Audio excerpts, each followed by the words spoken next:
आपल्या YouTube चॅनलवर एक तराना ट्रॅपचा एक नवीन रॅप आपल्या सगळ्यांच्याच भेटीस आलाय.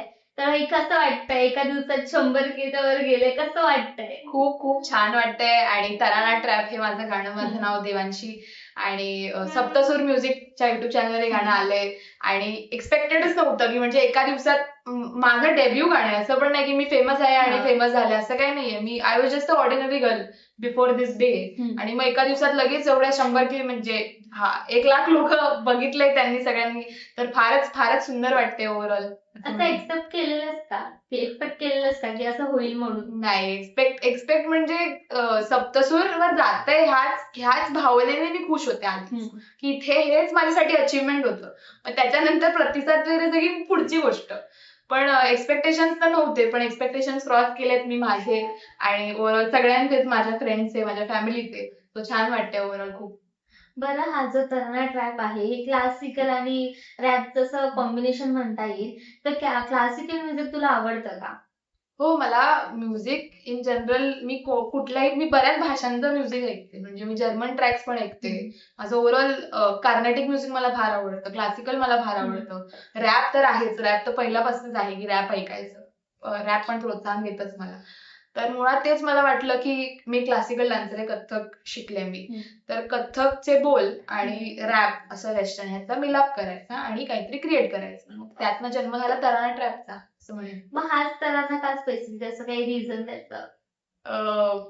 हा तराना लक्षात राहिला मुळात, कारण बऱ्याच मंदिर शिकले मी पहिल्यापासूनच, पण हे लाईन्स एस्पेशली फार आवडायचे मला, गायला मला फार आवडायचे. तर म्हणून मग हे जे डोक्यात बसलेलं आहे ते घेतलं आणि ते मला वाटलं की ते लोकांच्या डोक्यात पण बसलं पाहिजे, त्यांच्या डोक्यात पण ते हुक झालं पाहिजे. तर म्हणून मग हे घेतलं मी. म्हणजे हा ट्रॅप लोकांना ट्रॅप करण्यासाठी तू केला असं म्हणता येईल. हो, असंच म्हणता येईल, बरोबर. बरं, त्यांचं काही रिएक्शन होतं आईच्या, बाबांच्या वगैरे, की असं काहीतरी फ्युजन तू बनवतेस तेव्हा? मम्मी जेव्हा मी म्हणजे मुळात रॅप जेव्हा मी सुरू केलं होतं, तर तेव्हापासूनच मम्मीचा पहिल्यापासून सपोर्ट आहे की कर म्हणून ओव्हरऑल. आणि आजीसाठी फार नवीन आहे असं मिळेल, कारण आजीसाठी म्हणजे आजीला मी अजून पण सांगते ना की रॅप आले, ती गाणं आलंय, हा म्हटलं गाणं आलंय, कारण तिला रॅप हे नाहीच ती प्रोसेस ना करू शकत, शेवटी तिच्यासाठी गाणंच आहे. पण ती पण सर्च करून करून आता लावायला शिकली आहे माझी आजी. सो घरच्यांचे सगळेच फार खुश आहेत ओव्हरऑल आणि रोजच सेलिब्रिटीची ट्रीटमेंट मिळते. अरे मॅडम आलात, काय बोलता मॅडम, अपॉइंटमेंट वगैरे हे सगळं चालू झालंय घरी. सो मज्जा येते आता. बरं, तुमच्या ह्या ट्रॅपच्या शूटचा एखादा किस्सा आहे का जो तू आमच्याशी शेअर करू शकतेस? हो, तसे किस्से म्हणजे फारच हेक्टिक आणि त्यात तेवढंच मजेदार असं शूट माझं होतं. 12 तासाचं ओव्हरऑल आम्ही एका दिवसात शूट केलेलं. तर एक किस्सा असा आहे की आम्ही शूट करून निघत होतो आणि खूप अशी गर्दी झाली होती बघायला, की अरे काय चाललंय असं म्हणजे करतायत काय नक्की असं. तर मग ते निघताना मग एका काकीने असं हात धरून थांबवलं पटकन आणि बोलले, अरे एक फोटो लेना था आपके साथ, असं बोलले. आणि मग तेव्हा असं वाटलं की अरे नाही, आता काहीतरी घडतोय, आपण काहीतरी बनतोय, म्हणजे लोक फोटो काढायला येतात आपल्यासोबत. तर मग ते एक छान किस्सा होता ओव्हरऑल तो. आणि त्याच्यानंतर आम्ही जेव्हा वरळी कोळीवाड्यामध्ये शूट करत होतो, तर तिकडे एक कुत्रा आमच्या आजूबाजूला पूर्ण वेळ फिरत होता आणि तो जो 2-3 वेळा झाला की हा व्हिडिओमध्ये येतोय असं, तर आम्हाला कट करायला लागत होतं. तर नंतर मग त्याला थोडं डिस्ट्रॅक्ट करण्यात आमचा वेळ गेला ओव्हरऑल. ते थोडं मजेदार असं झालं होतं. आणि नंतर तो असं हलायला लागलेला, म्हणजे गाणं लावल्यानंतर तो असं नाचायला लागलेला. तर ते मला इतकं भारी वाटलं, म्हणजे त्या माणसंच राहू दे, म्हणजे ॲनिमल्स पण नाचायला लागलेत. तर मग हे 2 किस्से मला असं वाटतं की फार फार सुंदर किस्से झाले माझ्या शूटच्या दिवशी.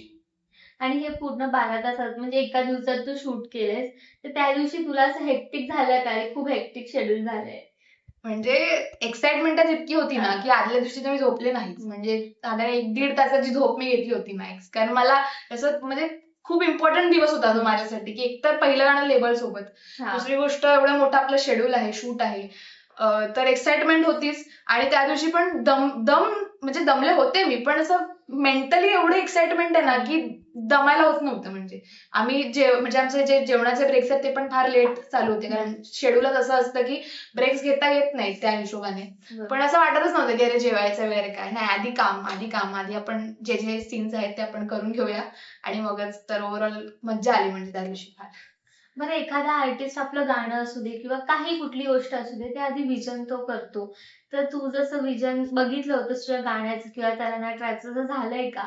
त्याच्यापेक्षा फार बेटर झालंय असं मी म्हणेन. कारण व्हिडिओ असा बनेल आणि असा एडिट होऊन येईल आणि इतका प्रतिसाद मिळेल हे काहीच काहीच माझ्या डोक्यातच नव्हतं काहीच. तर त्याच्यापेक्षा क्रेझी बनलेलं आहे असं मी म्हणेन. आणि म्हणजे माझं विजन आणि त्याच्यापेक्षा हे 10x बेटर झालेलं अरे आहे. वा. सो फार खुश आहे मी. बरं आणि ह्याचा मी आता जो व्हिडिओ बघितलाय त्याच्या एका साईडला तुझा रॅप पण चालू आहे, कथक, क्लासिकल पण चालू आहे. तर तू दोन्ही लाईफ जर जगली आहेस, तर तिथे तुला शूटच्या वेळी ते बॅलन्स करायला कठीण गेलं का? अरे मला हे पण करायचं, ते पण करायचं असं काही? ते मला रेकॉर्डिंगच्या वेळेला पण कठीण गेलं. कारण म्हणजे नादिरजीत गाताना मला थोडा सूर आठवायला लागतं. अरे बीट, मात्रा वित्रा हे सगळं. मग तिथेच माझ्या मैत्रिणींना फोन करून की अरे बरोबर गातेय का मी? थांब थांब असं. आणि मग लगेच रॅपला येताना अरे एकदम असं टॉम बॉय बाहेर येतो मग माझ्यातला एकदम. तर मग ते बॅलन्स म्हणजे ती मजा आहे. ती वेगळीच मजा आहे असं मी म्हणेन की 2 वेगळ्या पर्सनॅलिटीज दाखवणं आणि चॅनल करणं वगैरे. नक्कीच. खूप छान वाटलं तुझ्याशी गप्पा मारून. जाता-जाता प्रेक्षकांना पण 2 गाण्याचे लाईन्स ऐकायला नक्की आवडतील. ओके. जे काही चालतं वर ते नाही चालत. अंदर पैदा डर है इनमें कारण सिस्टम हलकट. सत्य पडदा टाका डोळ्यात त्यांच्या नाहीतर कॉन्टॅक्ट लेन्सवर सर्व चालते दुनिया. तर हे जे 2 लाईन्स आहेत की कॉन्टॅक्ट लेन्सवर सर्व चालते दुनिया ह्याच्यात डबल मिनिंग आहे. एक आहे की कॉन्टॅक्ट लेन्स जे आपल्या डोळ्यात आपण टाकतो. तर ते कॉन्टॅक्ट लेन्स आणि कॉन्टॅक्ट म्हणजे नेटवर्किंग. ओके. कॉन्टॅक्ट त्याच्यावर सगळं चालत असतं. तर असे हे डबल लेअरिंगचे माझे फार लाईन्स आहेत overall. So thank you so much limelight Marathi यांनी मला बोलवलंय त्यांच्या पेजवरती.